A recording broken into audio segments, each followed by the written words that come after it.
The way the Jimmy Kimmel Show with Prince Harry started put everyone in a good mood. The talk of the unconquered games surprised the audience, but what happened next shocked every viewer without exception. But here's how it all started. Before we dive into the story, write in the comments where you are watching from and don't forget to subscribe so you don't miss the latest stories. Ladies and gentlemen, tonight we have a very special guest, Kimmel announced, spreading his arms wide. A man who changed the rules of the game, the founder of the Invictus Games, the Duke of Sussex. Prince Harry. The audience erupted in applause as Harry appeared on stage. His presence radiated confidence. A navy blue suit, the top button of his shirt undone, a relaxed stride.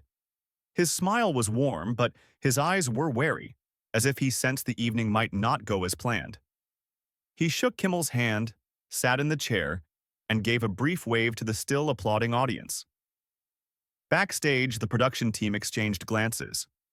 One producer nervously tapped their fingers on the desk, recalling how Kimmel had insisted on flexibility in the script. "Harry, great to see you," Kimmel began, leaning back in his chair with the air of someone preparing for a casual chat. "Tell us about the Invictus Games. It's your project, your pride. Who impressed you this year?" Harry lit up. His voice warmed as he began talking about veterans overcoming incredible odds. He mentioned Kostiantin Kopeliak, a Ukrainian veteran whose story defied all challenges. Kostiantin lost his leg in combat, but his spirit is unbreakable, Harry said, his eyes shining with genuine admiration. He didn't just compete, he inspired everyone around him. His story is why we do the Invictus Games. The audience applauded, but Kimmel, instead of riding the wave, leaned forward, his smile sharpening. "That's wonderful, Harry, truly," he said, but a faint note of sarcasm crept into his tone. "But let's talk about something closer to you. You're not just a duke or the founder of the games. You're a man who challenged the royal family. And, by the way," he paused, casting a quick glance at the now silent audience. "You accused your family of racism, but you come from one of the most imperialistic dynasties in history. Are you really the one to talk?" The studio froze. Camera operators exchanged looks, one nearly dropping their equipment. In the control room, a producer clutched their head whispering, "He broke the agreement." The audience, moments ago clapping, now murmured, sensing the air in the studio grow heavy. Harry stiffened for a moment, his jaw tightening. But he quickly composed himself, his voice calm yet carrying a steely edge. "Jimmy, I speak from what I've seen and felt," he said, his gaze direct and unwavering. "The Invictus Games are about people fighting for justice and dignity. My words about my family were about the same thing. I don't claim to be perfect, but I believe in the truth." Kimmel raised an eyebrow, as if weighing whether to push further. The audience waited, holding their breath. He nodded, but his eyes glinted, like a predator sensing weakness. "Truth is good," he said, his tone softer but only on the surface. "But let's talk about you as a person, Harry. You left royal life, built a new career. But tell me honestly, when was the last time you felt like a real man, not a public project?" The question hit like thunder. The audience gasped, some even cried out. Harry leaned forward, his eyes narrowing, his fingers gripping the armrest so tightly his knuckles whitened. The tension in the studio became unbearable, as if the air could ignite from a single spark. Backstage, the director shouted into a headset, "What is he doing? Stop this!" But the cameras kept rolling, capturing every micro-expression on Harry's face. "Jimmy," he began, his voice low and dangerous, "you want to know when I feel real? Every time I stand shoulder to shoulder with veterans who've been through hell. Every time I fight for those who are ignored. And you, Jimmy? When was the last time you asked a question that actually mattered instead of chasing a sensation?" The audience erupted in applause, but Kimmel didn't back down. His smile widened, but it lacked warmth. Only cold calculation remained. He opened his mouth to say something else, but Harry stood, his presence radiating restrained anger. The studio fell silent, waiting for what would happen next. The tension reached a boiling point, but the climax was yet to come. Kimmel, sensing he was losing control, decided to go all in. He leaned back in his chair, his voice growing more provocative, as if trying to regain the upper hand. Harry, let's be honest, he said, his tone cloyingly sweet. You want apologies from your family. We've all heard it. But tell me, are you capable of apologizing yourself? Or are you always just the victim in your story? The words landed like a hammer. The audience gasped. Someone in the back rows shouted, "That's too far." In the control room, a producer yelled, "He's going to ruin us." Harry stood motionless, but his eyes blazed as if they could burn Kimmel where he sat. For a moment, it seemed he might simply walk off the stage, leaving the host in his cynical victory.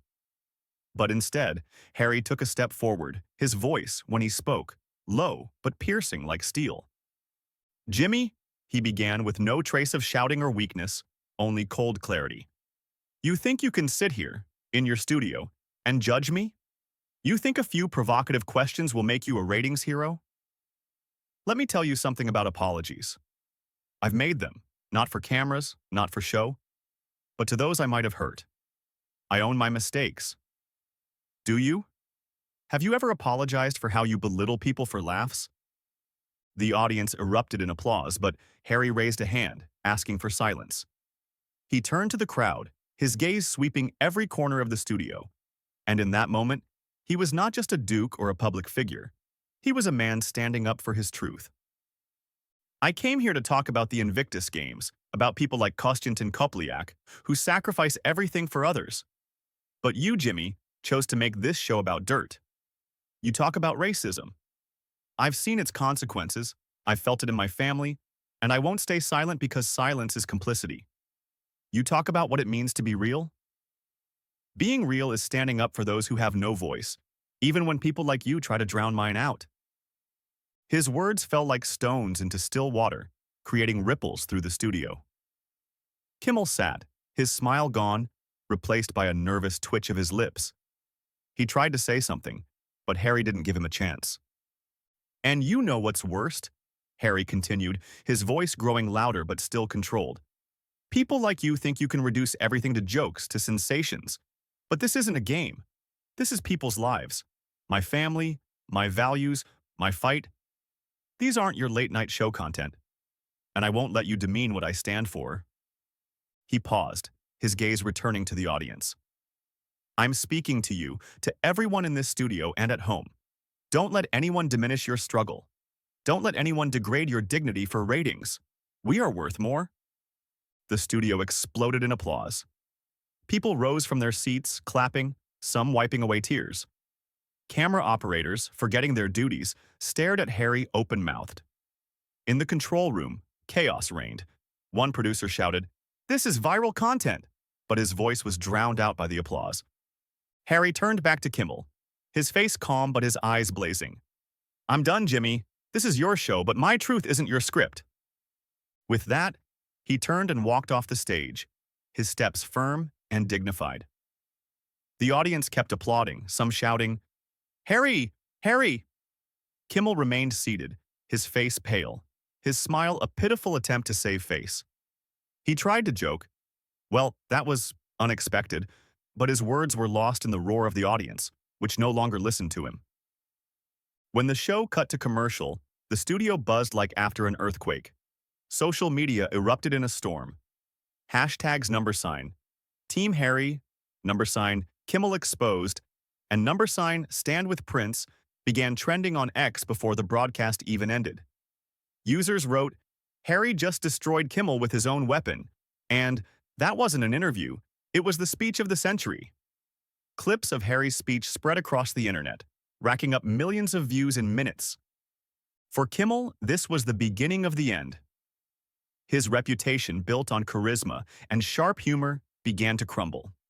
The next day, several outlets published articles with headlines like, "Jimmy Kimmel crossed the line," and "Why Kimmel's show is losing trust." Viewers started boycotting his program, and advertisers hinted at reviewing contracts. On X, memes appeared depicting Kimmel as a clown who tried to joke with a lion and lost. His producers tried to salvage the situation with statements about a misunderstanding, but it only poured fuel on the fire. For Harry, this moment was a triumph.